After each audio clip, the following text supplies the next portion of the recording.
Hola, ¿qué tal? Buenas noches. Bienvenidos al programa de esta noche de jueves con el cual se cierra la semana para el equipo que compone este espacio, el espacio de Una Noche Más.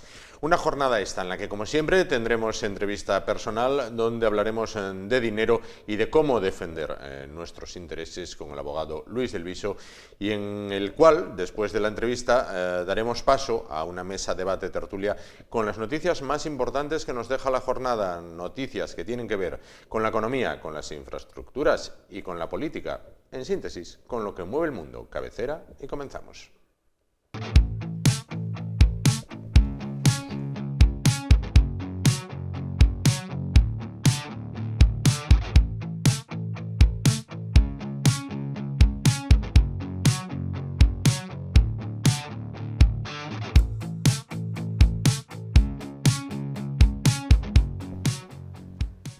No sé si recordarán que hace aproximadamente 15 días hablábamos con Luis del Viso, al que ya saludamos. Luis, ¿qué tal? Buenas noches. Buenas noches, Juan. Gracias por traerme a tu programa. No, por Dios, gracias a ti por venir.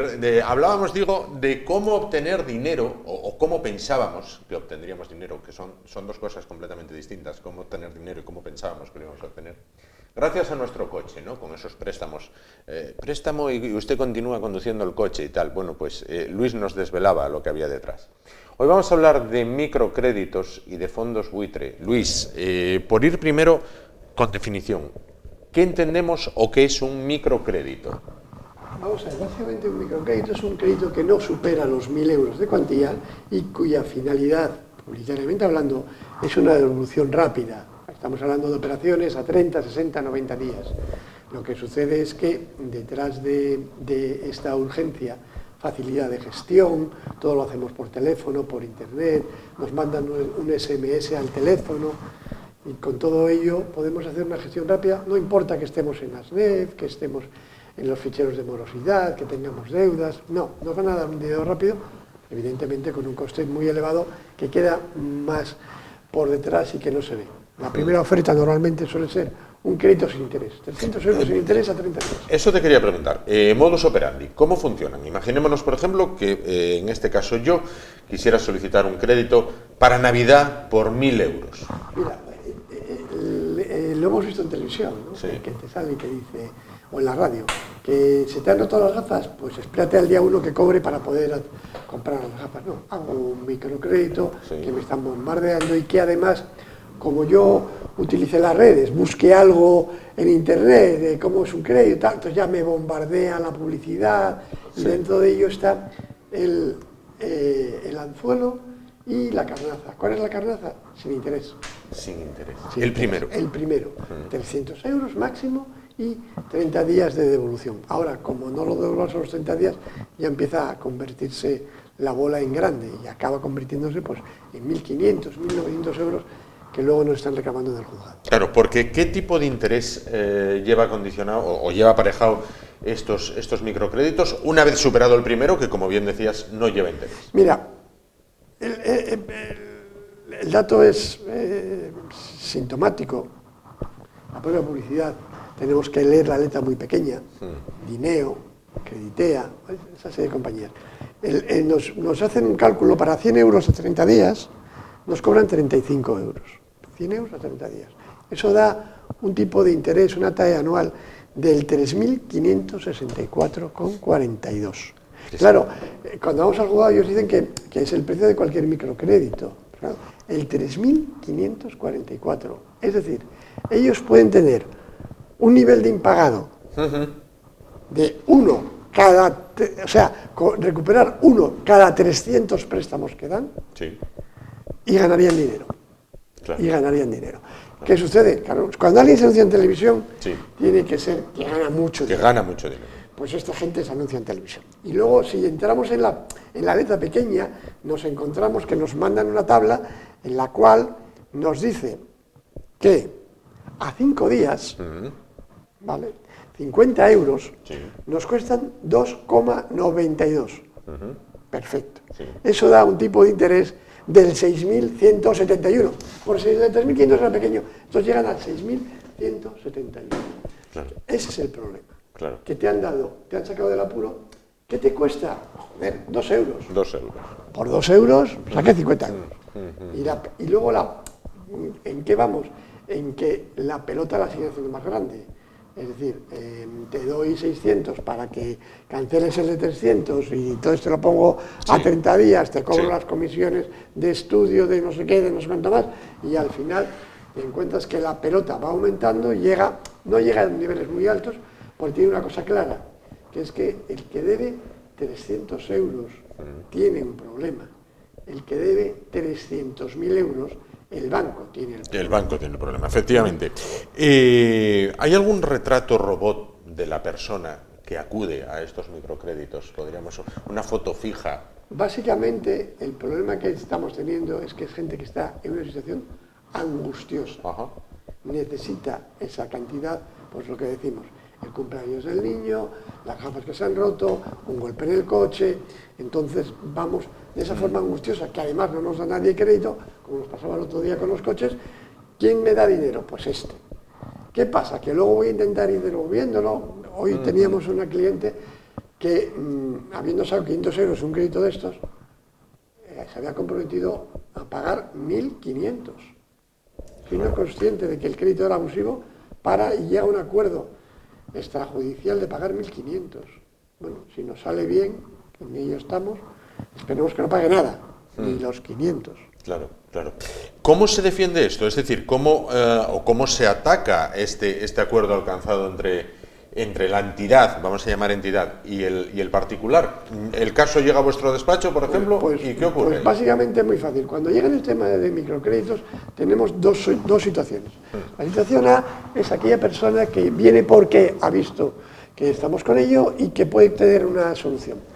Es mandar una mera carta de reclamación, y entonces ya llegamos a un punto que es directamente que pague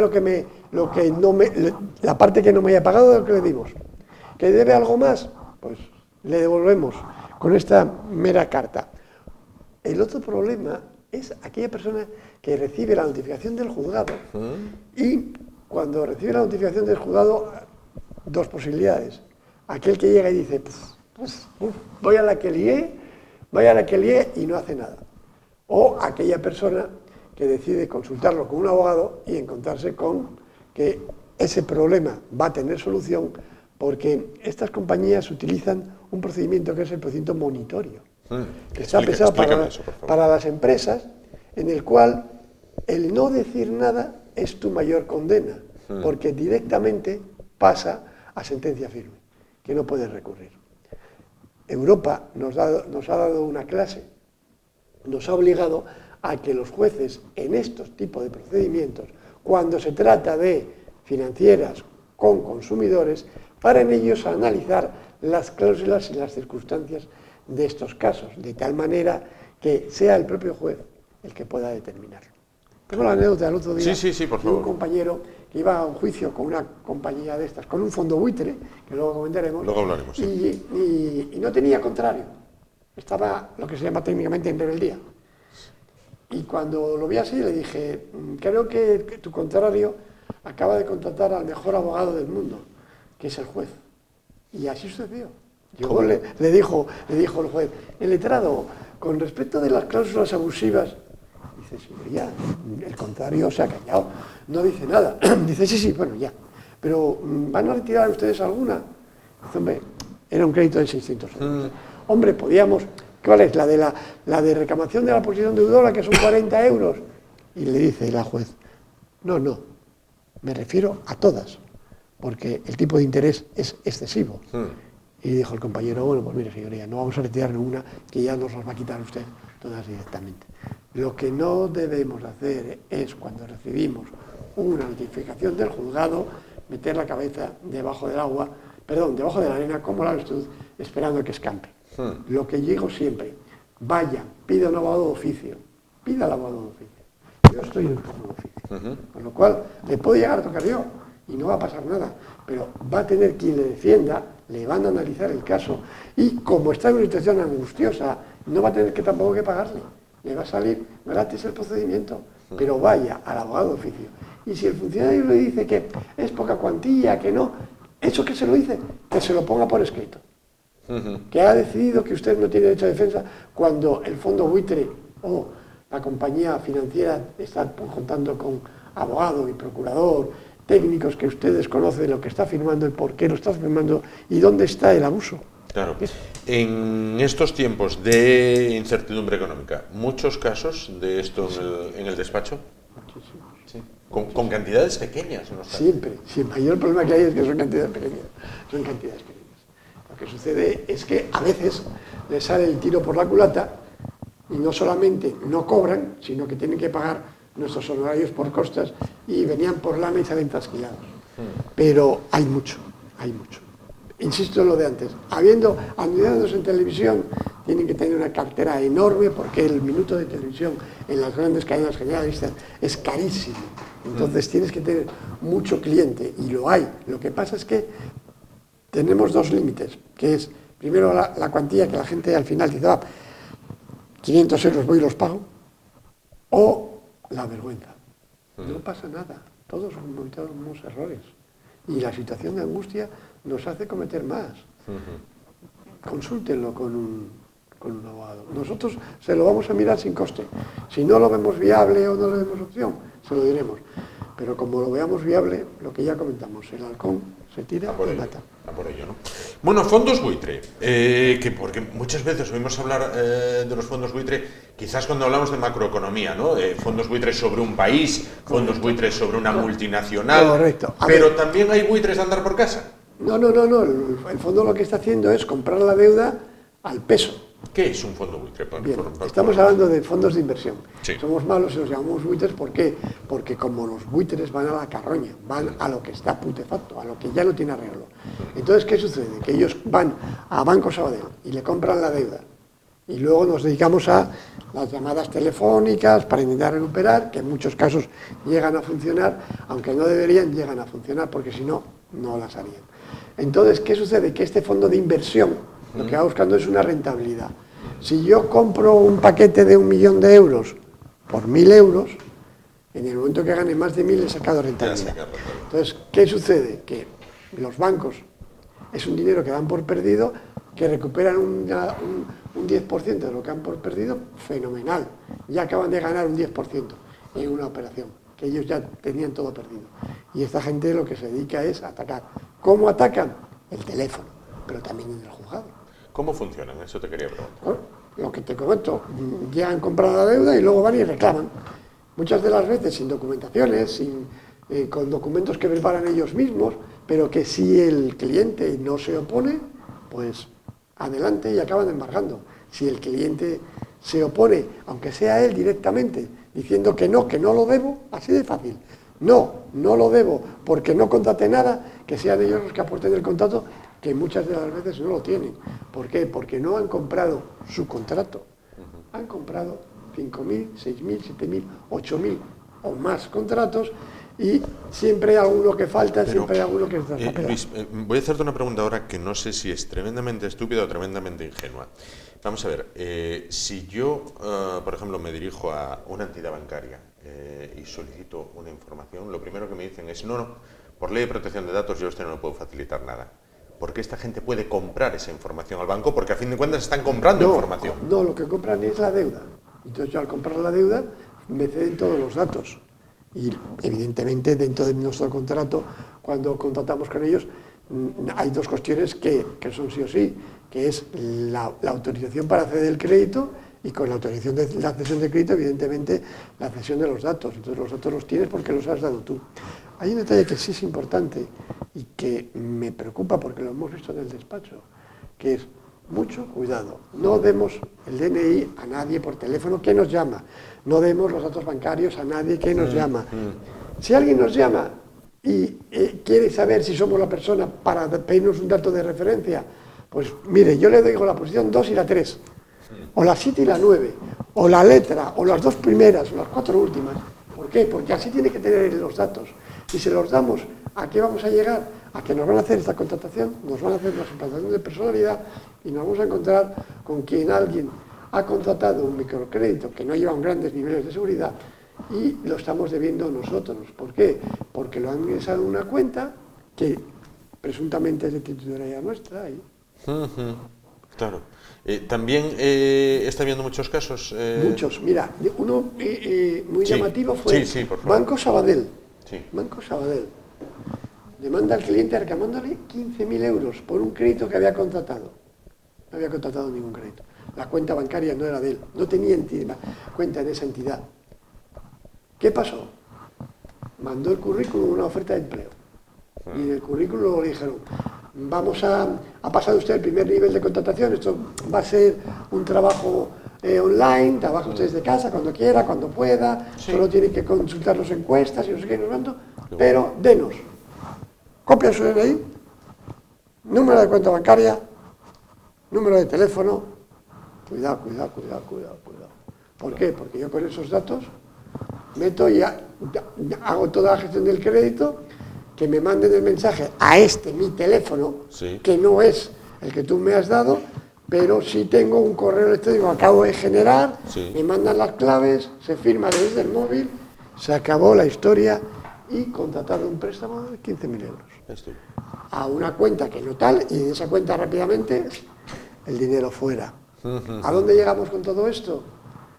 Pues a que has tenido un problema. Claro. ¿Son de estas compañías, estos fondos buitre, que realizan casi, por no decir casi, un acoso telefónico? Claro. Estas compañías subcontratan a unas gestoras telefónicas que lo que se dedican es a llamar por la mañana, por la tarde, por la noche, y alguna vez nos encontramos con ya pasarse la raya de voy a mandar a una persona a la puerta de su casa, llamamos tiene usted un apellido fuera de lo normal, Fernández del Viso, pues entramos en internet, buscamos Fernández del Viso, córchola, aquí tengo un Fernández del Viso, pues le llamo, y resulta que está llamando a tu padre, a tu hermano, a tu primo, para decirle que tiene que hablar contigo, que no te pones al teléfono, entonces ya la gente empieza a molestar. Evidentemente es una técnica que debería estar prohibida, que nuestro ministro de Consumo tendría que ponerse en esto, como se iba a poner con el juego, y no ha hecho nada, pero con esto no es permisible, el 5.300 de interés. Y, como dicen ellos cuando van al juego, oiga, esto es legal. Claro, es que eso te quería preguntar, ¿ellos se mueven en un margen de legalidad? Ellos se mueven en una legalidad presunta. Es decir, si fuera legal, nosotros no ganaríamos nunca. No podrías hacer nada, claro.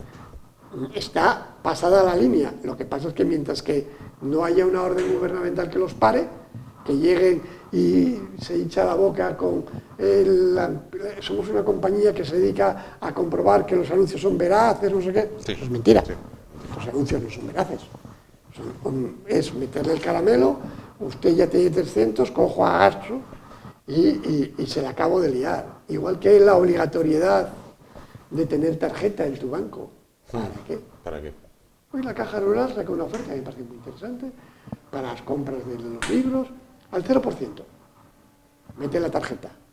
Ya tienes la tarjeta en el bolso y sabes que, pues que el mes que viene, cuando necesites dinero vas a ir a la tarjeta, porque como no te costó nada, pero es que ahora ya va a costar.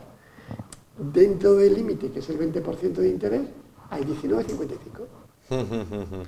Somos legales, nos ha dado amparo el Tribunal Supremo, pues al 19,55. Cuando la remuneración que tienes en tu cuenta corriente es del 0. Cuando los fondos, el dinero en depósito anda al 1%. Le saca una rentabilidad salvaje. ¿La deuda con un fondo buitre prescribe en algún momento? Sí, a veces sucede. Mira, otro asunto que tenemos en el despacho, un préstamo de un coche que parecía que se había tal, les pasaron los 5 años para poder reclamar y perdieron. Y no van a cobrar nada por el paso del tiempo. Prescribe a los 5 años, salvo que esté judicializada, tengamos una sentencia y esa sentencia esté en ejecución. Si desde que hay sentencia hasta que piden la ejecución transcurren más de 5 años, tampoco valdría, pero sí, una vez que han dictado la primera orden de embargo, ahí ya no prescribe. Se queda ahí. ¿Que no he hecho nada en 5 años? Hacen una investigación a los 6, a los 7 y otra vez vuelve a reactivarse el procedimiento y no prescribiría, cuando está en ejecución. ¿Funcionan los fondos buitre con bienes inmobiliarios? Claro, con todo. Ellos funcionan con todo. Ellos han comprado todo tipo de deuda. LC Asset, por ejemplo, un expediente que llevábamos en el despacho, había comprado un edificio entero. ¿Por qué? Porque había comprado la deuda al banco, había ejecutado la hipoteca y se había quedado con el edificio entero. Y lo que tenía un valor de 2, que compraron a 1, pues lo van a vender a 4. Claro. Y van a sacar rentabilidad. Y van a sacar. Lo que hay que tener en cuenta es que el fondo de inversión no pierde. No pierde. Lo que nunca sabemos es cuánto han comprado mi deuda para llegar a decir, no, ese precio la pago yo. Sí. ¿Qué sucede? Que al hacerse paquetes globales nunca sabemos lo que vale tu deuda. Con lo cual nunca puedes ir a decir, oiga, lo que paga usted lo pago yo. Claro. Claro. Nos quedamos pillados ahí, no podemos. Para finalizar, en el caso de que alguna persona que nos esté viendo se vea afectada tanto por microcrédito o por fondo buitre o conozca a una persona cercana que le ocurra esto, ¿hay solución? Hay solución. Por favor, consulte con un abogado. Tenga en cuenta que para nosotros es muy importante la empatía. Intentamos tratar como nos gustaría que nos trataran si éramos en esa situación de angustia. En nuestro criterio está el que la consulta es gratuita. Mande la documentación, lo vemos. ¿Es viable? Se lo explicamos. Haga usted lo que quiera. No tiene ni por qué seguir con nosotros. Pero, por Dios, no metan la cabeza debajo de la arena. No. Y la avestruz no es la mejor idea para salir de la tempestad. Para salir de la tempestad la mejor idea es buscar a alguien que les ayude a salir de ese error, que tampoco es tan grave y que nadie va a ir a la cárcel por esto, pero sí defiéndanse, es fundamental. Y lo que digo siempre, no con nosotros, vaya, pida al abogado de oficio, que tiene derecho a él y que ese compañero, que podemos ser nosotros mismos, intente sacar de ese problema y conseguir que no pague lo que no tiene que pagar. Claro que sí. Luis, pues muchísimas gracias por estar con nosotros. No te las doy ahora del todo porque sí te invito, preocupado por la subida de impuestos o por el, subida no bajada de impuestos, por el vaivén de impuestos que hay. No, evidentemente preocupado en el sentido de que la recaudación está subiendo millones por culpa de la inflación y que no se está ayudando a la gente que más lo necesita y que estamos llegando tarde con las medidas. Desde los partidos de la derecha, Vox el primero de todos, ya en enero ya estaba diciendo que se baje el IVA y ahora llega tarde, mal y nunca, y donde ayer dijeron que no, hoy dicen que sí. Es muy importante. No se va a perder ningún servicio público porque se está recaudando mucho más dinero. Hay 34.000 millones de euros recaudados de más este año como consecuencia de la inflación. Por Dios. Bajen el tipo de interés, que es lo que ha dicho a la señora ministra, las grandes cadenas de la distribución. Sí. Todo el mundo dice lo mismo. Usted llega ahora y dice la alimentación básica del 10 al 4 y acaba de bajar usted un 6% el IPC directamente. Y luego, no nos engañemos, que ahora estén diciendo que el IPC de este año es del 9, no ha bajado el IPC. Ha disminuido el nivel de crecimiento. El mes pasado era el 10, este es el 9, pero siguen creciendo los precios, no bajan. Déjame algo para el debate al cual te voy a invitar, que ya tenemos a los otros tres participantes aquí al lado. Y nada, a vuelta de un par de anuncios estamos con ustedes con el debate y con la presencia de Luis. Luis, muchísimas gracias por aclararnos qué hacer en el caso de caer en un microcrédito de estos del 3.564,42% de interés. Ahí es nada. E incluso los hay superiores. Y si caemos en las garras de los buitres de los fondos o de los fondos buitre. Nos vemos ahora mismo para el debate, Luis. Como les vemos a ustedes en a vuelta de dos anuncios, estamos de vuelta y continuamos el espacio esta noche ya en su tramo largo. Hasta ahora.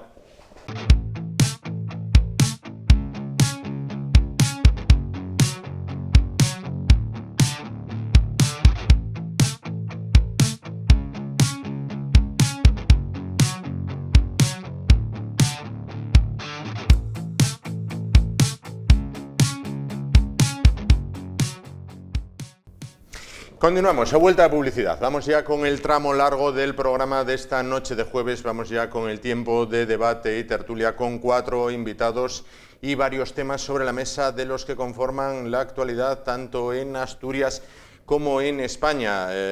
Temas, algunos de ellos de los que hemos conocido, algunos de los datos hace escasas horas, temas otros que son recurrentes a lo largo de la historia reciente de Asturias, pero que, por qué no, hay que analizar. Temas que debatiremos con nuestros 4 invitados que paso a presentarles. Íñigo Fernández, presidente de OTAVA, que es la Organización de Turoperadores y Agencias de Viaje en Asturias. ¿Qué tal? Buenas noches. Buenas noches. Luis, que continúa con nosotros en este caso. Gracias. Luis Luis, abogado. Gracias Buenas noches. por mantenerme. Haces doblete en este caso. Pero es interesante. Interesante. Aparte que con Íñigo al lado y los compañeros va a estar muy interesante. Sin duda, esperemos que así sea. Jaime Aza, odontólogo, ¿qué tal? Buenas noches. Mucho tiempo sin vernos, pero ha llegado el momento y es bueno, sin duda. Y Álvaro Villegas, psicólogo, ¿qué tal? Buenas noches. Buenas noches. Encantado que estés con nosotros. Bueno, los temas que vamos a abordar, unos tienen que ver con las infraestructuras, otros tienen que ver con el dinero, con los tan traídos y llevados impuestos, y otros tienen que ver con la política. Recuerden que estamos a pocos meses de una cita electoral, de una cita con las urnas. Los temas, como digo, son los tan traídos y llevados impuestos, las infraestructuras que necesita Asturias de todo tipo y también la situación que en los últimos días o en las últimas horas está atravesando el Partido Popular en nuestra región. Vamos a comenzar con el tema de los impuestos. El debate está abierto. Las comunidades autónomas gobernadas por el Partido Popular, decretan una bajada de impuestos. El Gobierno central hasta hace escasas horas era contrario a cualquier bajada. Sin embargo, ha habido movimientos en el seno de sus propios varones, como es el caso, por ejemplo, de Valencia, sin ir más lejos también de Extremadura, donde quizás por la inminencia electoral también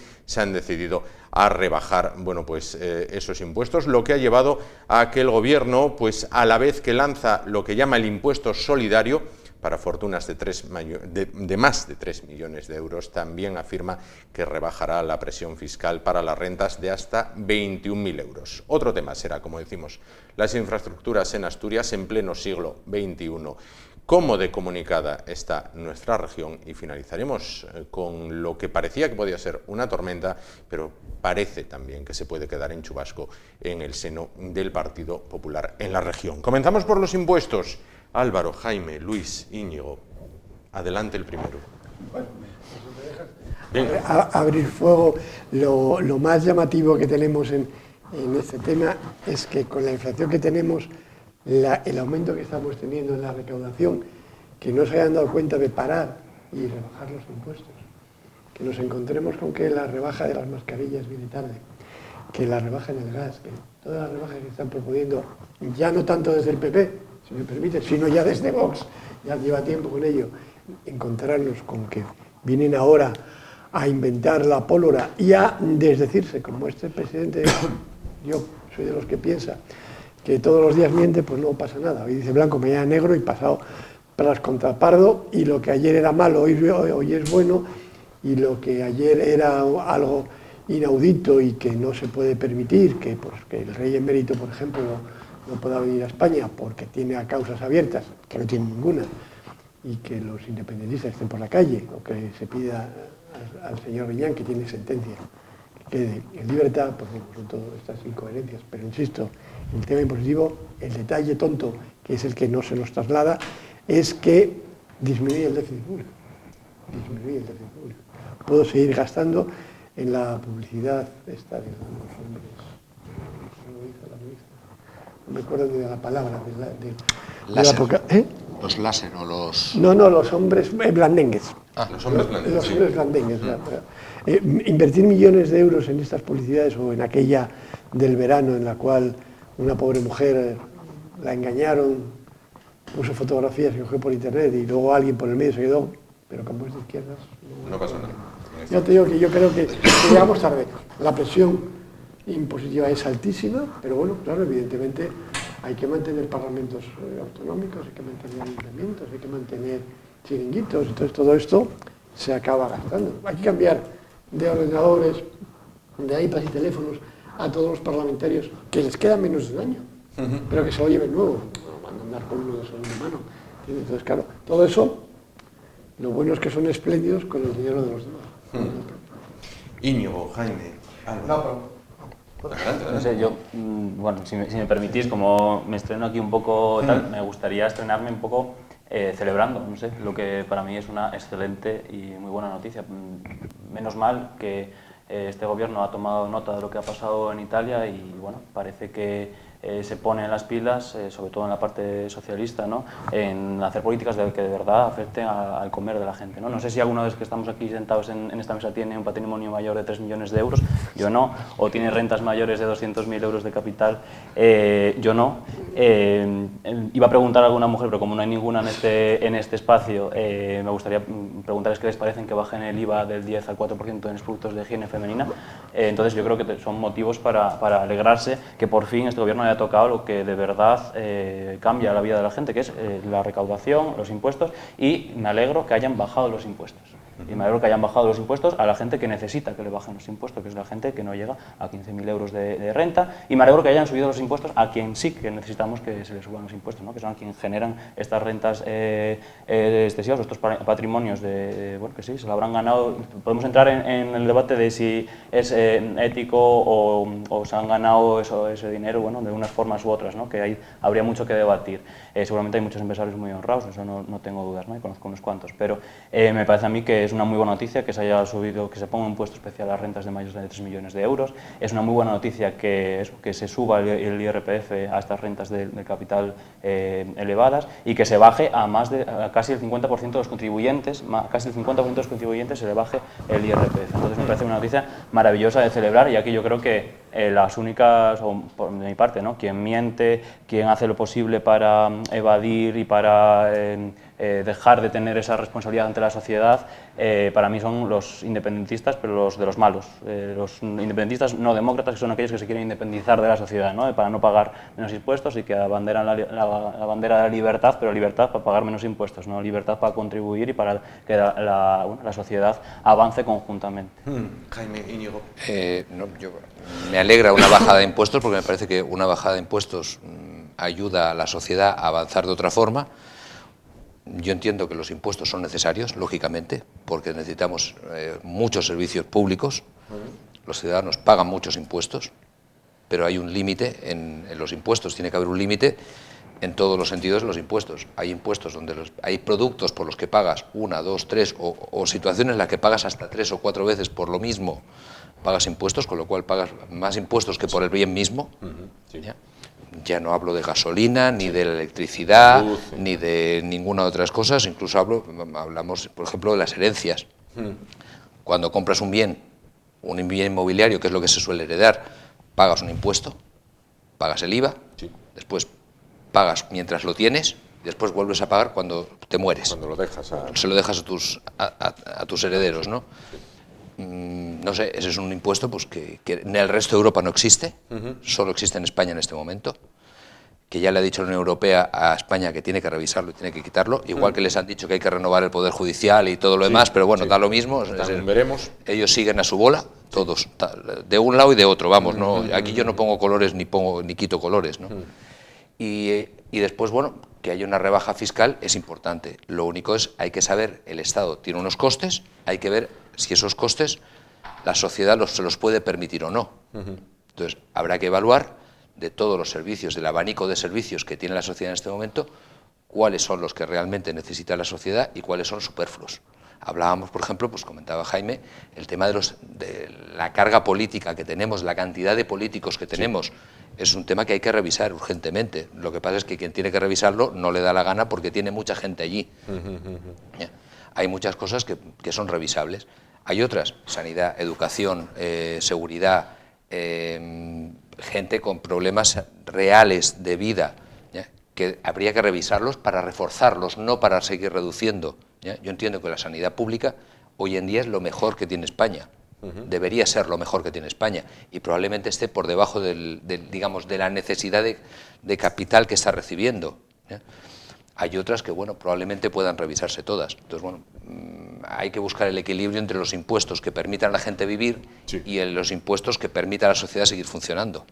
Jaime, como turno inicial. Sí, a ver, cuando hablamos de ese tema tributario, en este caso hablamos de impuestos autonómicos, ¿verdad? Sí. Claro, entonces estuve mirando, ¿qué impuestos autonómicos hay?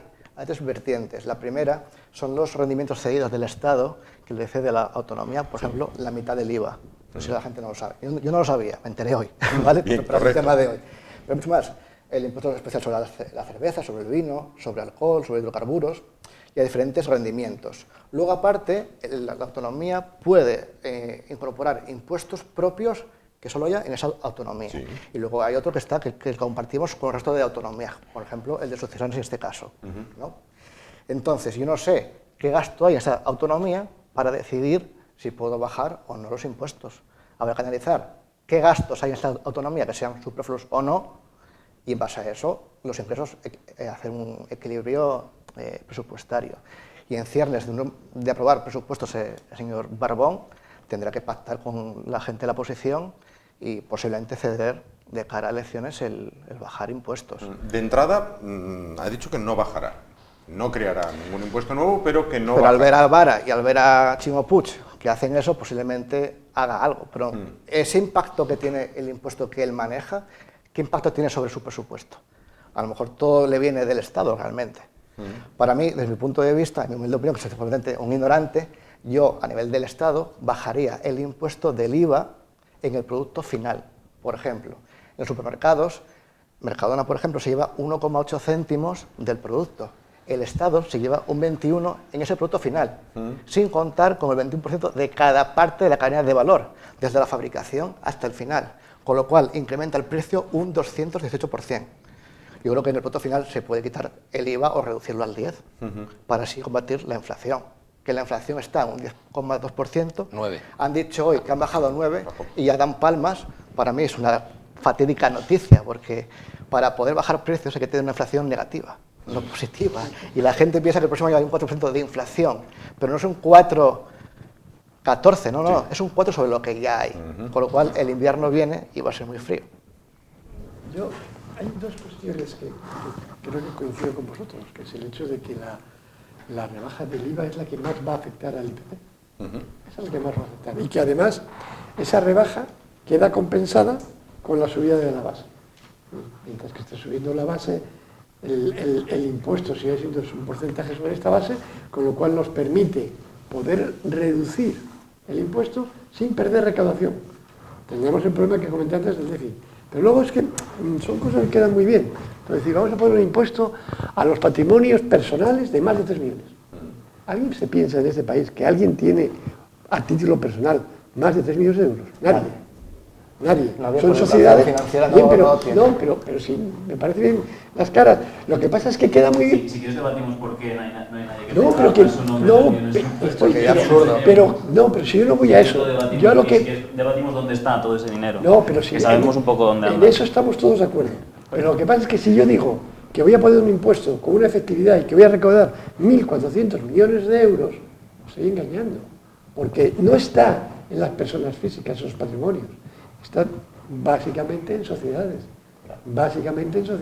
sociedades patrimoniales como la que tenía el ministro de Universidades, nuestro querido astronauta, que había hecho una sociedad para su propia casa, de tal manera que lo que para los demás no es un gasto deducible, para él sí. El IBI, la luz, el gas, todo eso era deducible, porque era la sede de su sociedad, ¿no? Entonces, esas trampas que está haciendo todo el mundo, lo que nos tiene que llevar es a que no nos vendan la moto, de que con este impuesto se va a conseguir algo. Podemos conseguir, como bien comenta el compañero, hay un pequeño detalle técnico. El impuesto sobre el valor añadido, lo que realmente se paga impuestos es el último 21%. Porque en las cadenas intermedias lo que se hace es Se repercutir, se deduce. Con lo cual, tú ahora mismo puedes saber... la equivalencia. Claro. Que cuando llega a decir, ¿cuánto paga de impuestos ese teléfono? Pues si me ha costado 1.000, pues paga el 21% de 1.000. Punto. Todo lo que ha ido por el medio, no, porque eso... Se lo van a ir deduciendo los diferentes componentes fabricantes, se van a ir Entonces, deduciendo va, esa cantidad. El impuesto es sobre el valor añadido, es decir, sobre lo que cada uno aporta en su proceso para llegar al precio final. Pero el que acaba pagando el impuesto sobre el IVA es el consumidor final, el que más credibilidad tiene, el que más necesita la política. Pero el que más gana aquí es el Estado con el IVA. El Estado Sí. gana 2 céntimos por cada No, euro. el que más gana es el Estado llega a 21 céntimos. Bien, pero que no Gente, pues, que ¿lo ves bien o lo ves que mal? que no te lo niego, pero quiero decirte que no es lo que comentabas de los 2%, Sí, no. y que luego lo que está claro es que lo que hay que hacer es rebajar el IVA, que se rebaje el IVA a la higiene, me parece fenomenal. No porque yo sea un usuario, porque no tengo esa suerte. Coincido contigo, me parece fenomenal. Lo que no entiendo es por qué ¿Por qué se tardó tanto? Tanto movimiento, correcto, 8M, tanto Ministerio de Igualdad, tanto, no para llegar a una rebaja cuando quedan meses para elecciones. Cuando esto debería haber sido hace decenios. Bien, habría que preguntárselo a la ministra de Hacienda, quizá. Claro. Y a la que no lo pidió. Y a la ministra Bueno, que no lo pidió. yo, o sea, desde hace bastantes años que el movimiento feminista es el primero en reivindicar el fin de la tasa rosa, que se llama, que afecta hay precios mayores en artículos para población femenina que para los hombres, bajar el IVA de la higiene femenina. O sea, no es cuestión de que nadie lo ha pedido hasta ahora, no. Simplemente que quien tenía que tomar esa decisión, es decir, el Ministerio de Hacienda, en parte PSOE, no ha querido hacerlo hasta ahora, o no se presionó suficiente hasta ahora con ese tema, o bueno, no acordaron hasta ahora, ¿no? No salió hasta ahora, ahora sí. De todas formas, estoy muy de acuerdo, bueno, para una cosa que podemos estar de acuerdo, en que es una buena noticia lo de la rebaja del IVA y tal, pero bueno, yo no creo que rebajar el IVA porque sí, o sea, quitarle recaudación al Estado sea positivo en general. Bueno, habría que ver en qué ámbitos, ¿no? Pero lo que sí que me parece engañar a la gente es poner el dedo, ¿no? Señalar a que el problema, el agujero del Estado es los chiringuitos, los asesores o el Parlamento. Es un discurso muy ultraderecha también. En Italia también se rebajaron los diputados, los senadores. Es un poco, bueno, pasó un poco de moda, pero ahora como que vuelve otra vez a eso, para no hablar de lo que realmente importa, ¿no? Que es, lo acabas de señalar tú, la evasión fiscal. ¿Dónde están esos millones? ¿Dónde están los millones que no ha tributado nuestro querido emérito? Decíais, no hay ninguna causa abierta. Bueno, ya se lo han urdido bien y ya se lo han acordado bien para que no tenga una causa abierta este personaje.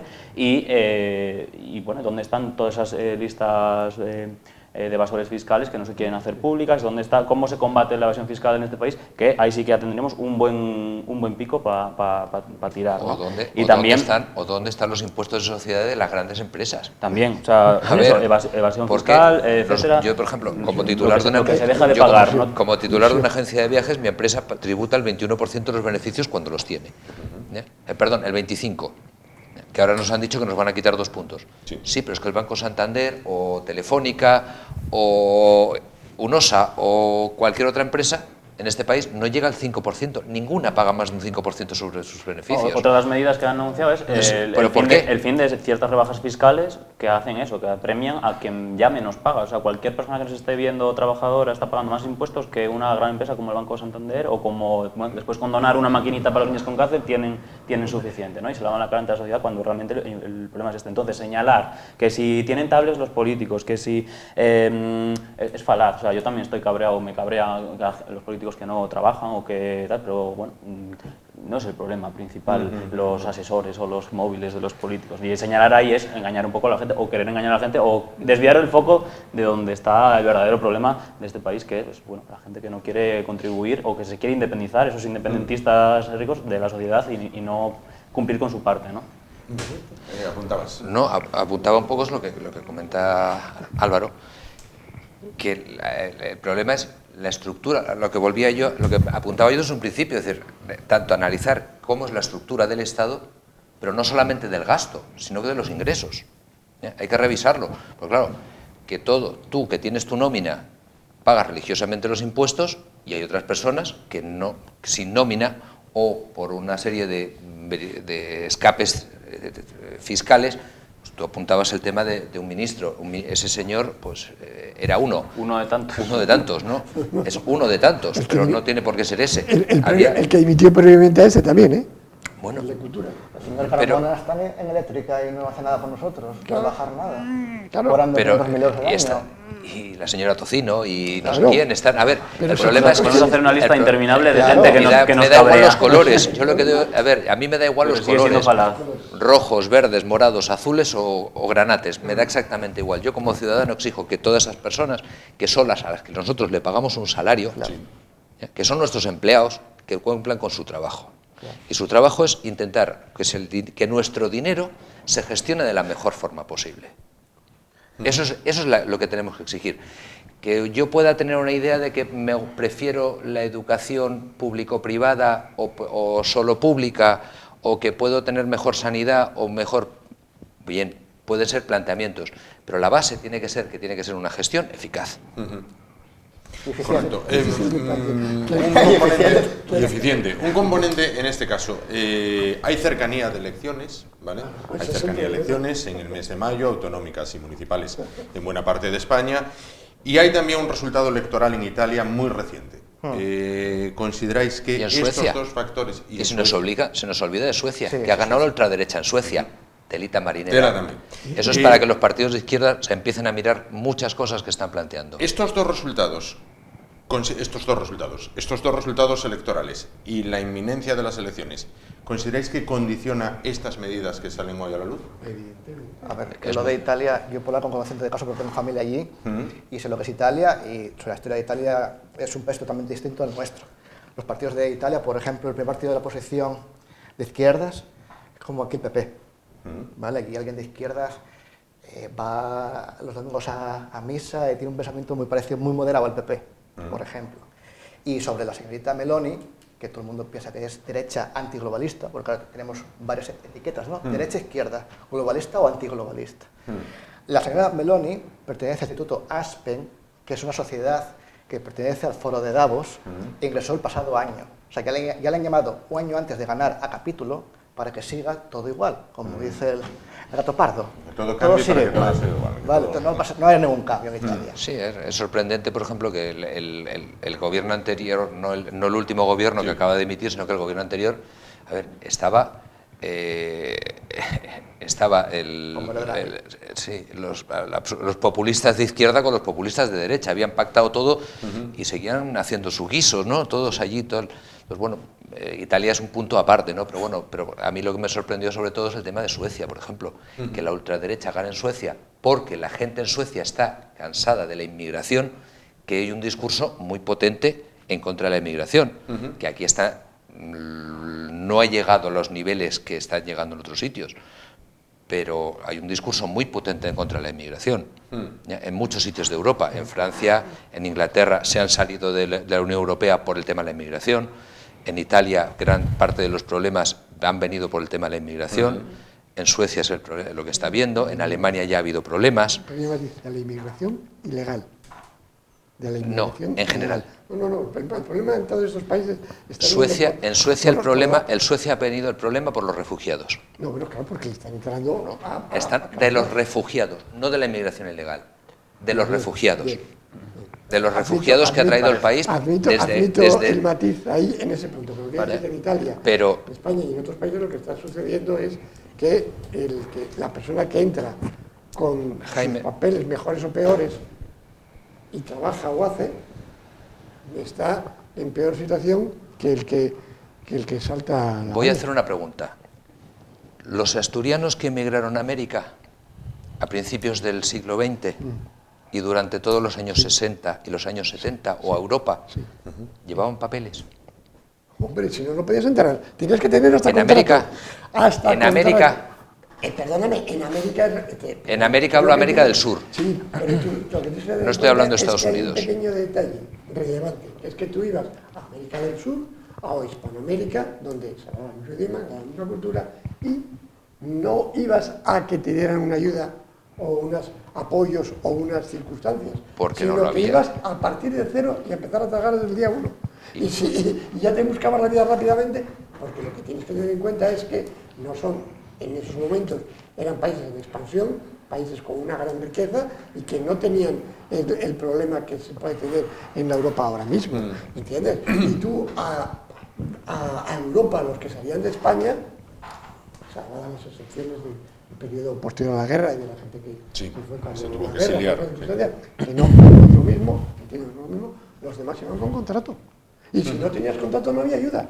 Y si no trabajabas no había ayuda. No existía el sistema de desempleo, no existían los sistemas de protección que ahora tenemos, no lo sabía. que son para todos. Pero que me refiero que no podemos comparar a la inmigración española a Europa, porque si no tenías contrato no podías ir. Tú salías de aquí con tu contrato ya preparado. Bueno, Si no, creo, no te dejan creo que venir. si el tema es tomar nota de Italia Sí, sí. o hablar de tal Perdón, y un nos poco hemos desviado, sí. cuestionar tal. No, es que viene al caso porque creo que en esta mesa que se está reproduciendo precisamente los mismos errores que han llevado a Italia donde están ahora, que es normalizar, compartir y no cuestionar discursos como el que está dando nuestro compañero de mesa. Es por debatirlo, pero te digo por qué. No tengo que defender a Luis porque se puede No, pero defender digo que lo que está perfectamente solo, comentando... pero sí, pero voy a está- hacer unas palabras que el otro día escuché por la radio, y además puede decirse perfectamente, a Carlos Herrera, cuando le pidieron una valoración de los resultados de Italia, y dijo, no tengo valoración porque no vivo en Italia. Lo que me llama la atención es la cantidad de gente que está insultando a 7 millones de italianos, cuando no creo que se pueda insultar Claro. a 7 millones de italianos. Es decir, no creo que ni tú, ni Jaime, ni yo, ni Luis, ni Pero ni aquí nadie Íñigo estamos- estemos aquí nadie capacitados estamos- para decir 7 millones de italianos están equivocados. No, yo no digo que estén equivocados. Han optado por una opción democrática. Es decir, en Italia nadie ha dado un golpe de Estado. Me refiero. Y No ha habido una marcha de camisas negras sobre Roma, ni nada de esto que se trata de resucitar desde algunos ámbitos. No, han ido unas elecciones. Claro, y y por eso- mi pregunta es, y por y eso te la hago todavía- directamente, Álvaro. Desde el final de la Segunda Guerra Mundial hasta el otro día, el Partido Comunista Italiano era un partido superpotente en Italia. Era un partido comunista superpotente. ¿Qué ha tenido que pasar para que los italianos hagan que gane el Vox de allí? O sea, ¿por qué no hay un acto de reflexión de decir, ¿qué hice mal? No decir, 7 millones de italianos se han vuelto locos. Claro, es que precisamente estaba intentando explicar el por Correcto. qué no me parece que el discurso tenga que ser 7 millones de italianos se han vuelto locos, sino intentar explicar con un ejemplo concreto y claro de lo que estamos hablando aquí, del el por qué se ha llegado a cierta situación, ¿no? Yo también, como el compañero, también tengo familia y personas muy cercanas y tal, y paso mucho tiempo en Italia, y bueno, es un debate constante, ¿no? Para empezar, está por un lado lo que se le pueda... pedir o preguntar o a instar a la izquierda, ¿no? ¿Qué ha hecho, qué ha pasado, como tú dices, desde entonces hasta ahora? Pero por otro lado también preguntar o ver o cuestionarnos qué está pasando en nuestro país o nos pueda hacer ver, prevenir un poco ese tipo de situaciones, ¿no? Entonces, discursos como el que es que los inmigrantes vienen aquí a tener ayudas y los que están aquí de forma regular tal, es, uno, mentira, dos, es racismo y tres, no tiene una base, se basa en mentiras difundidas ampliamente por ahí, igual que la campaña esta de Vox en la Comunidad de Madrid, etc.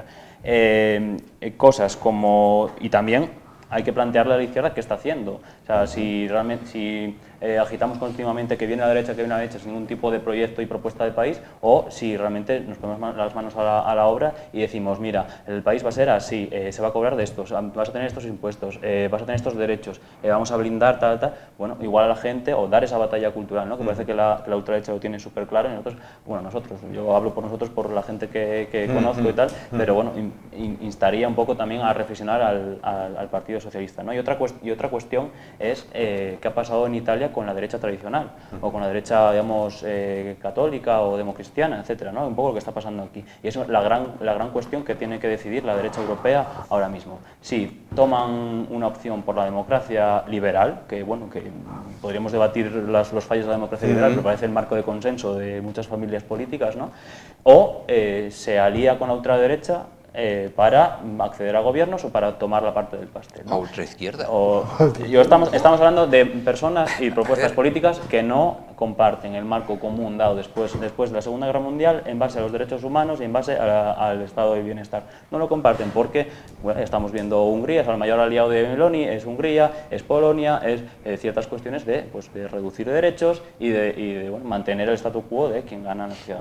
Entonces, ¿qué pasa con la izquierda en Italia? Pues bueno, habría que preguntárselo a la gente de izquierdas de Italia, que pues apuntan muchas variables, ¿no? Pues, el tema de la mafia, la corrupción, la desmovilización, el dejarse llevar, hay mucha gente que cuestiona el pacto histórico de Berlinguer con la democracia cristiana, bueno, y una serie de cuestiones que ya llevaría mucho tiempo. Llevaría tiempo, Lo sin importante duda. para mí es dejar una clave, no podemos banalizar y normalizar discursos de odio en nuestra sociedad y mentiras que se difunden como el viento y no se cuestionan. Entonces, decir que la gente viene a nuestro país a robar, no sé qué tal, es confundir a la gente y desviar el foco de quien realmente está ganando con la situación o para enfrentar al último contra el penúltimo, y eso es la semilla del odio y se expande muy rápido. Y dos, la izquierda tiene que dar la batalla cultural y tiene que decir claramente qué proyecto de país quiere y porque ese proyecto de país, según mi opinión totalmente subjetiva y política, es mejor y más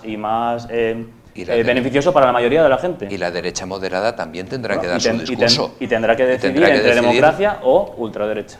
Última puntualización sobre este tema porque quiero pasar al de las infraestructuras. Si hay alguien que quiera puntualizar. Vamos a ver, que allí... Que está el pobre que... Jaime con el pobre contundencia. callado. Jaime con Es que me lo contundencia. han contado a mí, jolín, es que allí, por ejemplo, tú tienes la opción, tú eres Meloni, ¿vale? Y Vale. tú en esta provincia tienes más opciones que yo de ganas tú, yo no voy ahí. Bueno, Tú la vas ley por electoral Milán, italiana es... Tú vas por Génova.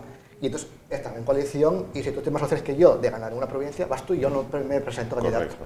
Claro, son muy distintos a España. España, sí, De correcto. hecho, van voluntariamente a la mesa de las elecciones de presidente, no van obligados. Claro. Son tan distintos los países que no se puede... Tan cerca y a la vez tan lejos, y en luego, este caso. además, hablar de derecha-izquierda en 2022 me hace hasta gracia. Cuando lo que hay son castas privilegiadas, que son los de arriba, y la gente que son los de abajo. No hay más. Están todos en el mismo equipo, incluido Herrera. Que Herrera firmó el indulto de Griñán. Él y 4.000 más. Hablo de Herrera en este caso Herrera, porque lo llevaban en actores, lo llevaban en el coche puesto. que algún favor dijo- Griñán les habrá hecho. Y me llamó la atención ese comentario que dijo: no entro a valorar porque no vivo en Italia, no conozco la realidad italiana, pero me parece muy atrevido el insulto que desde primera hora de la mañana se está haciendo a 7 millones de italianos. Blandes son estúpidos, ¿cómo pudieron hacer esto? Están locos. Y una pincelada de lo de España. El Senado, en el primer semestre de este año, se ha gastado 5.000 euros por senador en dietas, coches privados, taxis y trenes. Ya Ahí está, está, no hay más. ahí es nada. ¿Y para qué? Castas ¿Para qué? privilegiadas. ¿Y para qué? Son elefantes en una cámara alta. Correcto, pero ¿para qué? Es un cementerio de elefantes. ¿Para qué? Acabemos con el Senado. Vamos a ¿Para qué? pasar, hablaba Jaime de coches, trenes, aviones, Sí, pero precisamente me parece muy amplio, de sí. infraestructuras. Vamos a hablar porque Asturias, bueno, pues el debate está sobre la mesa si necesita o no más infraestructuras. Continuamos esperando un año más por la principal infraestructura ferroviaria que nos conectaría con la meseta, ese AVE, ese tren de alta velocidad, que hoy en sus obras se ha producido un accidente con el resultado de 9 heridos. Bueno, Asturias tiene las infraestructuras que necesita, tiene un déficit de infraestructuras importante para comunicar tanto a personas como a materiales. Sí. Si me permitís abrir este Ahí sabe debate, más. que Ahí sabe más. Claro. podemos empezar por el AVE, por el aeropuerto, por la FEBE, podemos tomarlo por donde queráis, me da lo mismo. Empecemos por el AVE, que está de tal. Por la información que tenemos, no vamos a tener AVE. Lo más que vamos a tener es un Alvia a primera hora de la mañana y otro Alvia a última hora de la tarde. Punto. Que tardará a Madrid aproximadamente entre 3 horas y media, 3 horas 50. Échale 4. En función del número de paradas intermedias que nos pongan. Vamos con el coche. ¿Ya? A partir de ahí, después habrá pues algún tren más, pues por ejemplo el que sale de Oviedo, sale de Gijón y va a Alicante, que bueno, es un poco más que Cercanías, va un poco más rápido, pero bueno, va parando en prácticamente todas las estaciones, y hay un montón de servicio, pero vamos, que nadie espere el AVE, porque no vamos a tener AVE en Asturias, porque la vía de Pola de Lena hasta Gijón no lo da, ni lo va a dar nunca. ¿Ya? Y aparte de eso, los estudios de Renfe es que no va a ser rentable.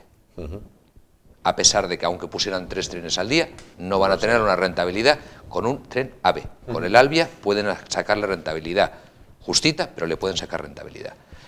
A partir de ahí, podemos hablar del aeropuerto, en el cual este verano han bajado el número de conexiones y número de asientos disponibles para volar a Madrid, se ha vuelto a encarecer el precio. ¿Cuánto puede costar ahora mismo, A ver, de media, un vuelo a Madrid?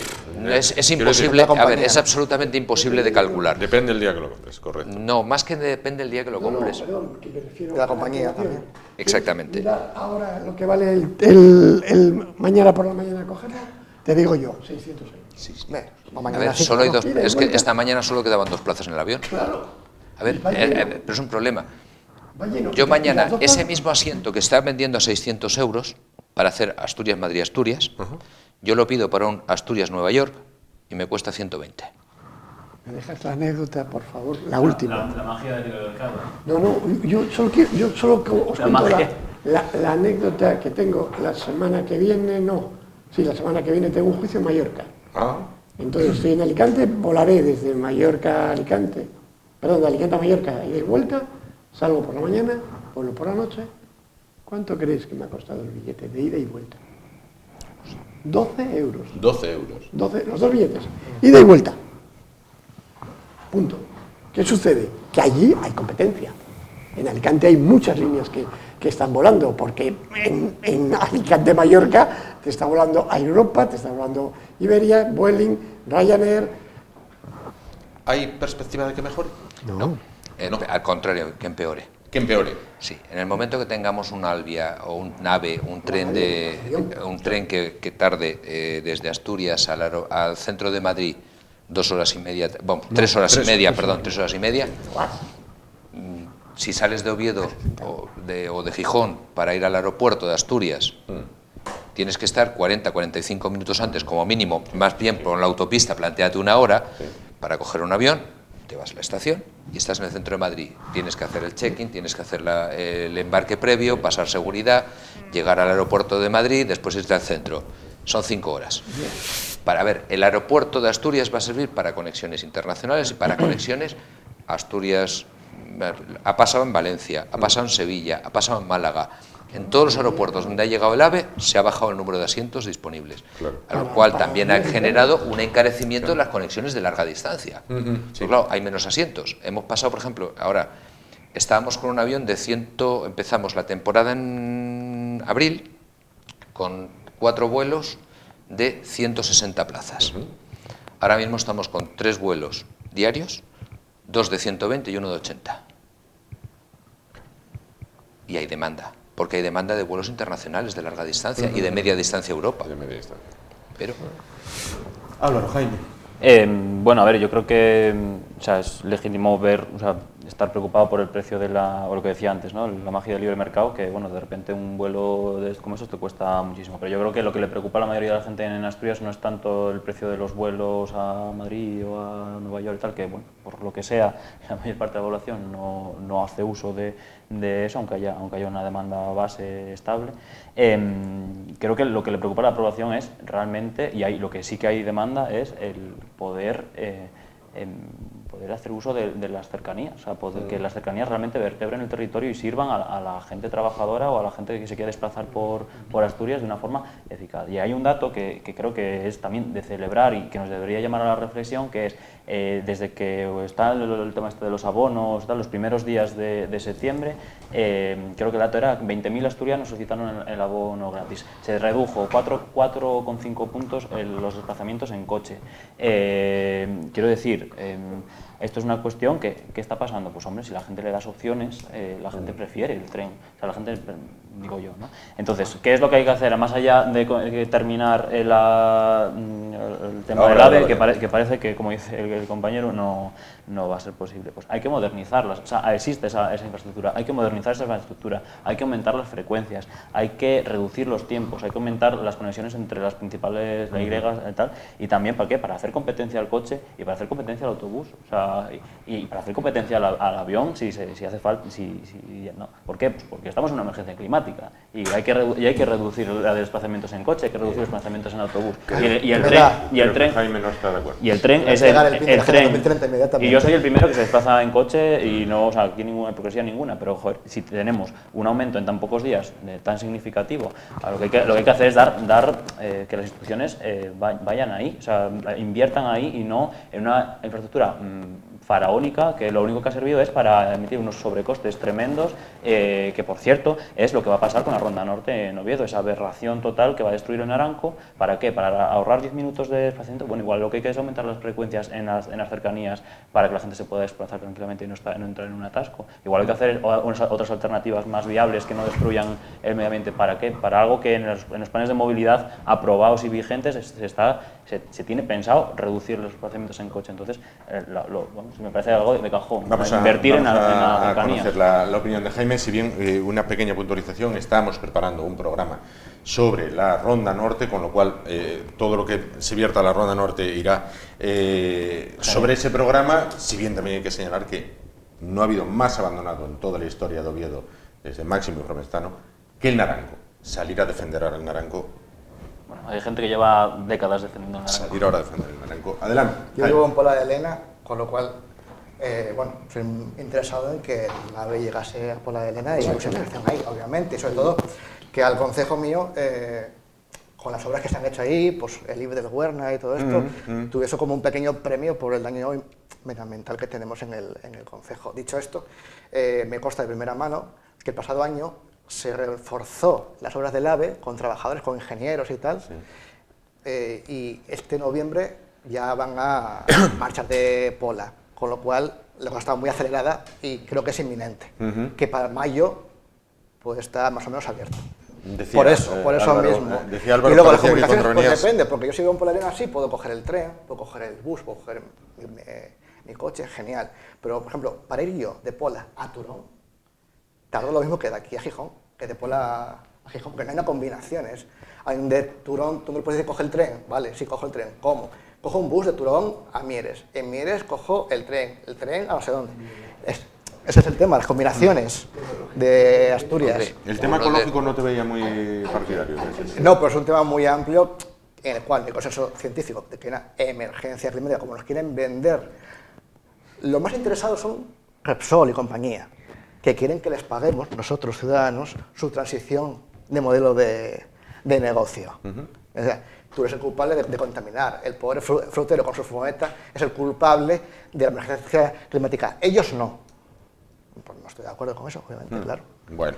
Tema de las infraestructuras, por favor. De las infraestructuras, yo, por mi profesión, viajo mucho. Yo soy de los que coge el coche y va hasta León para coger el AVE de las 7 de la mañana, porque tardo 1 hora y si voy en el tren normal tardo 2 horas, ¿vale? Que yo soy de los que piensa que el AVE que llegue a Pola de Elena y que tenga unas cercanías lanzadera que me lleven de Oviedo, de Gijón o de Avilés a Pola de Elena en 15, 20, 30 o 40 minutos. Mira, tengo la anécdota ahora que estaba mirando unos billetes para mi hija, desde Vigo hasta Oviedo, eterno. Es imposible. Y lo que estaba haciéndole es que coja el tren de Vigo a Coruña y en Coruña al Alsa, porque tarda mucho menos, tarda 1 hora, 10. El tren desde Vigo hasta Coruña que el autobús. Sí. Centralizar un poco esos temas, vamos a ser un poco coherentes, que llega Pola de Elena, mejoremos la frecuencia de las cercanías, porque en trayectos tan cortos la velocidad no nos arregla. Y lo que tú comentabas de las paradas intermedias, yo insisto, llamo mucho, y lo que más me ha llamado siempre la atención es que desde Alicante a Oviedo solo se para un sitio por provincia, Madrid, 2 paradas por Madrid-Chamartín y Madrid-Puerta de Atocha, pero un sitio. Íñigo, perdón, Una sí, cosa, sí. hasta llegar a Asturias. Cuando llegas a Asturias, para.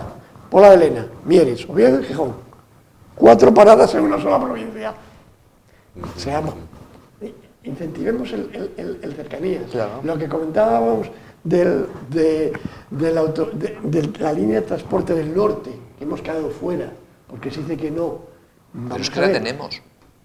Es que la tenemos. ¿La del norte? Sí, la tenemos. En Febe. Claro. Perfecto. Pues lo que, La tenemos. ahí te quería llevar yo.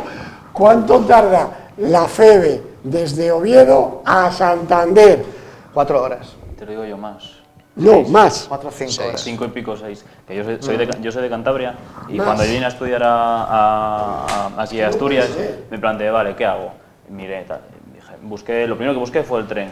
Y dije, no puede ser, o sea, 5 horas y media, 6 horas. Bueno, ¿qué tuve que hacer? Pues bueno, financiar la factura de los Cosmen durante unos cuantos años hasta que me compré el coche y tal, no sé qué. ¿No lo uses? Entonces, No lo uses. ¿cómo que no lo uses? O sea, si la única, Claro, si la única- financiar los Cosmen, es la pero no lo única opción. uses, claro. Bueno, no, perdona, Es que, perdona. Aquí te dan un servicio, tú lo coges. No, perdona, estamos hablando de un servicio público, que es el transporte. Estamos hablando de un servicio público que es el transporte. Y alguien, también habrá que sacar la reflexión de por qué el tren está como está en Asturias y por qué hay la decadencia que hay o la dejadez de TEN. Porque igual ha habido gente a lo largo de la historia de esta comunidad que ha preferido invertir o dar facilidades al desarrollo de una gran empresa que controla este país como es Alsa, ¿vale? Entonces, hay que sacar también, poner encima de la mesa quién gana y quién pierde con todo esto. A ver, ¿Quién pierde? El ciudadano. ¿Quién llevamos? A ver, perdón, pero lo de la mano negra está un poco manido. Bueno, pero a mí me gustaría, yo he sondeado por ahí gente que está en movimientos por movilidad sostenible y tal, y me han dicho, señala los Cosmen, señala Alsa. ¿Por qué? Porque esta gente lleva muchos años viviendo muy bien de que el tren esté en decadencia. Entonces, vamos a equilibrar esto. No te digo de aquí expropiar, tal, que me encantaría que hubiera un transporte público gratuito de calidad. Vamos a partir de una premisa que es que cuando se lance una acusación hay que argumentarla. No vale decir. Bueno, yo he dicho que aquí hay gente que ha pedido. No, me han dicho. Y aquí hay gente que ha ganado y hay gente que ha perdido en todo el tema de la movilidad. Correcto. Esto es sencillo. ¿Cuántos años se lleva de gobierno autonómico y qué ha podido hacer en todo esto? Claro, porque ha gobernado la izquierda todo el periodo, a excepción... Yo me cuidaría mucho de llamar izquierda a la SEA, ¿eh? Ah, vale. Dos paréntesis. Bien, estoy de acuerdo. En eso estoy de acuerdo. Llamarlos... Me parece fenomenal que opinen así. Pero quiero decirte, en todo el periodo que han hecho, nada. Al contrario. Mira, hay un detalle tonto. Llevarse muy bien entre ellos. Mira, hay un detalle tonto en lo que tú estás diciendo. Para subir a los lagos, los taxistas de Cangas tuvieron una idea, que montamos taxis grandes de 6, 8 plazas y subimos, ¿vale? Pues alguien tomó la brillante idea de decir, no, vamos a poner un autobús una línea. Y para que el autobús se pueda maniobrar va a haber que hacer algún cambio dentro del parque natural. Y se hizo, y no gobernaba a la derecha. Quiero decir, y se hizo y no gobernaba a la derecha. Ahí son iguales. ¿Entiendes? Y se acabó, entre comillas, o se mermó mucho la capacidad de aquella idea del taxi, que son plazas pequeñas, 8, 10, 12 plazas pequeñitos, son furgones básicamente, y se puso el autobús. Lo mismo, pero con las cercanías. Perdón, lo mismo, pero con las cercanías. Continúa en vigor lo que oyes muchas veces en conversaciones intrascendentes, quizás, o conversaciones de bar, de mejor coger el avión en Santander. O sea, Santander mejora muy mucho las prestaciones de nuestro aeropuerto en cuanto a conexiones. De calle. Sí, no. Depende del destino. Claro, si es un destino nacional, Asturias tiene mejor conectividad que Bilbao. Si es internacional, perdón. Nacional, perdón. Si es internacional, no. Ajá. ¿Por qué? A partir del mes de octubre, sí, de noviembre, sí tendremos mejor conectividad internacional porque ya entran en vigor los convenios que se han firmado, pero a nivel de vuelos domésticos, la red que ha planteado el aeropuerto de Asturias a través de Volotea, Vueling y Iberia, hasta ahora estaba dando mucha más cobertura, o Inter Canarias, o tal, estaba dando mucha mejor cobertura incluso que Bilbao, que es el aeropuerto del norte, que es la cabecera de todos, es el referente, ¿no? Sí. Nosotros ahora mismo estamos como tercer aeropuerto del norte, estamos por detrás de Santiago y de Bilbao, ¿ya? Y bueno, a nivel incluido internacional, incluido a nivel internacional, todos en cuanto a pasajeros. Pero vamos, la oferta de vuelos que tenía Asturias no la tenía ningún otro aeropuerto. A nivel nacional. A nivel internacional no tengo nada que decir porque solamente teníamos Londres y Bilbao y ya está. A partir de ahora empezamos a tener más oferta, ¿ya?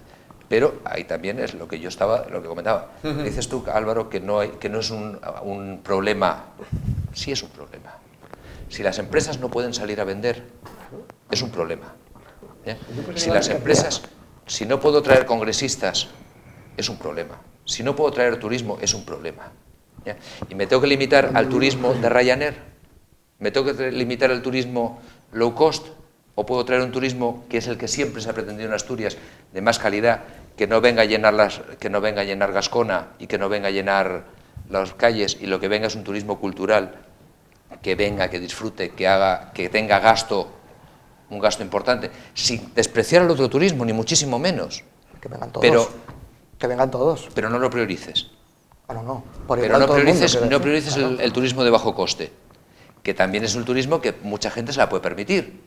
Pero bajo coste permite que yo me gaste dinero en otra cosa. No, a ver, pero bajo coste... Luego aquí, me refiero. Bien. Si me cuesta menos, De aquí a Santander, pero es Milán, lógico que el cuando llegue a billete te Milán, cueste... gastaré más en consumir cervezas, lo que quiera yo, o museos, lo que yo quiera. Entonces, es El un dinero problema, en mi sí bolsillo. es un problema no tener conectividad. ¿Ya? Claro. ¿Por qué? Porque puede ser una barrera de cara a ciertos aspectos de la economía. Tú si, por ejemplo, quieres irte a un congreso de tu especialidad porque te interesa irte a un congreso y resulta que si tienes una buena oferta de conexiones de vuelos en vía Madrid o Barcelona, te puedes ir a cualquier parte del mundo. Si no, vas a tener que tomar el tren, ir a Madrid, hacer el cambio, ir hasta el aeropuerto y tomarte un vuelo.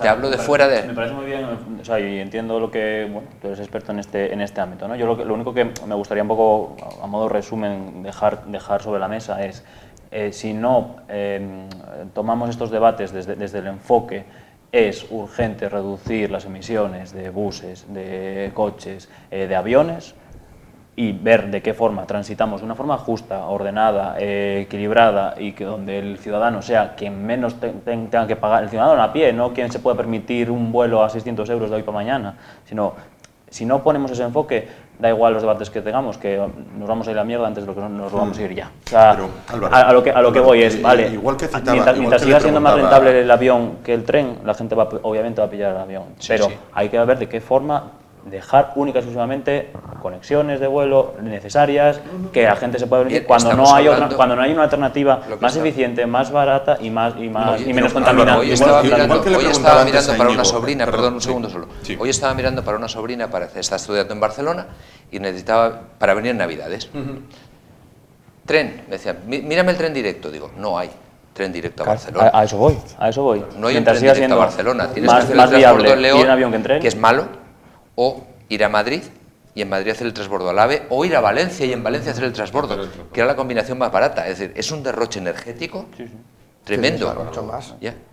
Y el billete de avión, un billete de avión para venir en Navidades costaba 200 euros. Un billete de tren, lo más barato eran 230 euros. Iba eso. Álvaro, igual que antes le preguntaba a Íñigo, por una conversación que quizás algunos la oímos siempre, ¿no? No, los vuelos desde Santander, intenta pillarlo desde Santander algunas veces. Sí, yo voy. Muchísimas veces. Álvaro, otra conversación quizás al mismo nivel es ¿por qué yo tengo que reducir mi desplazamiento en coche cuando si yo sumo los desplazamientos de toda mi familia en coche y quizás si me apuras la de todos los vecinos del bloque, los de la calle, los del barrio, incluso los de todos los obetenses, no es lo que consume una térmica en China, lo que emite una térmica en China? Entonces, ¿Y las de Asturias? pero me preocupan más las de China, Ya no porque te- en Asturias queda, no sé si queda alguna todavía o tal. Dos. O La cualquier primera- Entonces, otra empresa. ¿por qué? Arcelor ya no consume carbón, solo energía ¿Por qué, eléctrica. fustigar al ciudadano. Fustigar al ciudadano. Siéntase culpable si usted coge su coche. El de abajo. Pero, el de abajo. Ya los chinos. El de arriba digo no. los chinos, digo Estados Unidos también. Entonces, O Marruecos, Marruecos. que le estamos comprando la energía a Marruecos, Efectivamente. que estamos Como más comprándole carne. térmica. entonces quiero decir, es un debate un poco raro, cuando menos, de no utilices tanto el coche, ve en bicicleta a trabajar en una ciudad como Oviedo, con cuestas y lloviendo. Mira, no, vete tú en bicicleta, ¿sabes? O sea, de verdad. Pero por eso precisamente te decía antes que yo soy el primero que va, o sea, porque me lo puedo permitir y porque tengo un coche y porque, bueno, por lo que sea, sí. uso el coche, ¿no? Entonces, todo este tema hay que eliminar por completo cualquier matiz de culpabilidad del ciudadano, porque al fin y al cabo somos quienes menos culpa tenemos de cómo está la situación y quienes...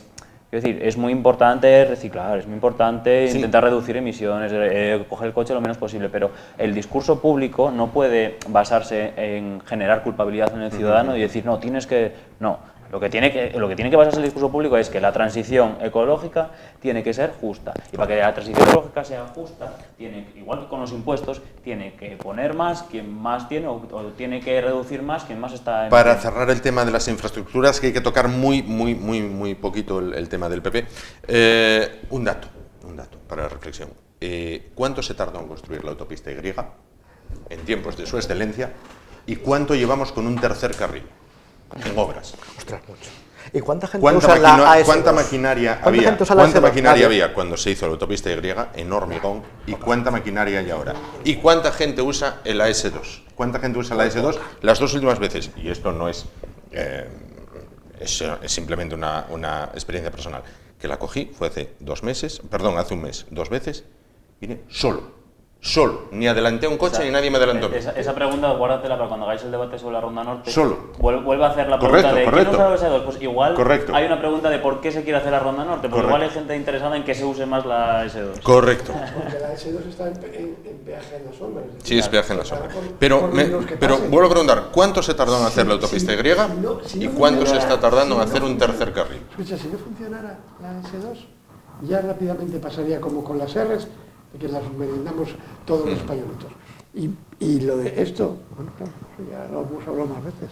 Porque no hay una línea de bus, Mieres, Gijón, por la Minera. No. Y es de Alsa la línea, cuando la explota. No, explota. Bueno, muy rápido. El Partido Y está Popular. servicio público, no dando un servicio público porque no le renta a nivel Porque, económico. no, porque el Ayuntamiento de Entonces, Mieres ahí se tenemos- niega a darle la estación de bus a Alsa. La gestión. Vamos a tocar muy rápido, de verdad, de pasada, que nos quedan escasos 5 minutos. El tema de Mayada del Partido Popular. Ayer parecía que podía haber tormenta, donde Mayada y algún sector afín dentro de la región parecían dispuestos a dar batalla a Génova. Hoy Mayada ha comparecido públicamente y ha dicho que no se presentaría y que lo importante en este caso que es el trabajo por el partido. ¿Les sorprende? No es una enésima injerencia desde Génova hacia A ver, lo que ocurre en Feijóo, Asturias. cuando entró por Casado, nunca habló con Mayada. Sí, hombre. Llamó a Cascos. Sí, hombre, no, espera. Llamó al primero que llamó fue a Cascos. Hablar habló y hay este documento gráfico aquí, lo veremos dentro de Sí, un pero momento. bueno, el primero que llamó fue a Cascos. Le dijo, oye, ¿cómo está PP de Asturias? No llamó a Mayada, eso ya es un síntoma de que no se fía de lo que había. Dice, mira, está así, así, así, así. Y Cascos se reunió después con Álvaro Queipo. Entonces, el posible candidato será Álvaro Queipo y Cascos va a organizar el Partido Popular. ¿Imputado? Digo lo que ese es el plan. Ese es el plan. Si Cascos luego se desliga y sigue con Foro Principado y con Pedro Leal, no lo sé. Pero hasta ahí están las cosas. Lo que pasa es que lo que habrá parado Mayada a darse cuenta es que ir contra la máquina del partido no es una buena idea porque te acabas hundiendo. Si quieres tener alguna esperanza, a salvo de que tengas en la vida Aquí la privada, tenemos. en la vida privada una profesión o un trabajo que te pueda permitir, y te dejo la política, yo no estoy para ganar dinero ni para otra cosa, sino por hacer un servicio ciudadano, pero el que tenga la idea esta de militantes de toda la vida, como se enfrenta al partido, va fastidiado. Ahora le tocará pues al cementerio de elefantes, senadora, un consejo de dirección, una cosa de estas, o entrar en el consejo de administración de un OSA en nombre del PP o cualquier cosita de estas, donde va a tener sus ingresos y va a hacer la labor que esté más conveniente. Íñigo Álvaro, Pero para... si no, se iba a Yo no- paro. a ver, es una organización política, igual que todas las demás, en la cual, aunque nos quieran vender que nosotros tenemos alguna posibilidad de, incluso si fuésemos afiliados, que tenemos alguna opción de participar, está demostrado que no. O sea, ha pasado en el PSOE en Gijón, ha pasado ahora en el PP, pasó en Podemos hace 2 meses. Están todos igual. ¿Ya? Es decir, Madrid dice lo que hay que hacer y el resto acatar. A ver, Izquierda Unida ha pasado lo mismo. Y no te muevas mucho que te vas a salir de la foto. Lo dijo Alfonso Guerra hace muchos años. El que se mueva no sale en la foto. Cierto. Y se sigue aplicando. A Yo partir creo de que ahí... el PP, a diferencia del PSOE, es un partido presidencialista, es como una empresa, de arriba abajo y tal. En el PSOE está un pelín más, o sea, el reglamento de las reglas del juego un poco más democráticas, entre comillas democráticas, ¿vale? Las reglas del juego. Si no, no tendríamos al presidente que tenemos. Eso está claro. Claro, es un señor que Eso se es el mejor fue, ejemplo. volvió, hizo toda España, le votaron y ahí está, con lo cual es un poco más alto que el PP. Entonces, bueno, Nada, o sea, yo poco más tengo que decir de un partido que, bueno, que lo que más me interesa no es quién está ahí o quién no, porque es lo que decís, si no está ella va a estar otra persona y ella también no me voy a preocupar mucho por ella porque tiene el asiento asegurado y esta es la diferencia yo creo entre la derecha y algunas izquierdas, ¿no? Que en algunos sitios nos peleamos a uñas por las ideas o los matices y en otros lados pues es como, venga, quítate, ponte para allá, te damos esto bien calentín y ya está, ¿no? Y pelillos a la mar y somos amigos. Entonces no creo que estén interesados por mejorar la vida de la gente en realidad, sino bueno, pues ver a ver quién manda en el gallinero y quién quién tal. Entonces, nada, también, bueno, dicen las malas lenguas que las investigaciones en Gijón, el PP de Gijón, pues también le han afectado bastante a Mallada y poco más que decir. Tendrá su hueco bien caliente y ya está. Otra diferencia entre lo que es derecha e izquierda a nivel de partidos entre el PP y el PSOE es que en el PSOE son más equipos. A nivel de trapos sucios nunca los verás limpiar en la prensa. Siempre se anticipan, a Ábalos rápidamente le dan algo. O sea, todos los ministros que se han marchado y no han dicho ni mu, o sea, nadie ha pegado al banco. Nadie se ha ido dando portada. En el PP sí, en el PP sí. ¿Por qué? Porque solamente miran la cúpula por la cúpula. Entonces, de un partido, de Lena, de Mieres o de Langreo, no van nunca al concejo a nada, y menos a las cuencas, que son socialistas y comunistas. O sea, ellos van por Oviedo y se acabó, y por la cúpula. Son ellos y ellos. No son como el PSOE que se preocupan más de las bases, y que de que todo el mundo, aunque sea migajas, reciba algo. Eso a nivel, Entiendo. como partido, dice mucho. Acabamos, señores, acabamos. Pues acabamos. En este caso, por primera vez, mis compañeras me han tenido que darme tiempo extra ni apurarme con el tiempo, porque acabamos. Llegamos así al final del programa de hoy, agradeciendo la presencia, de nuestros 4 invitados, Álvaro, Jaime, Luis, Íñigo. Muchísimas gracias por estar con nosotros. Llegamos al final de la semana para nosotros. Recuerden que volvemos el martes con, de nuevo, entrevista personal al principio del programa y después temas a desarrollar en mesa de debate. Hasta entonces, gracias por su atención. Que tengan un muy buen fin de semana. Buenas noches, ánimo y adelante.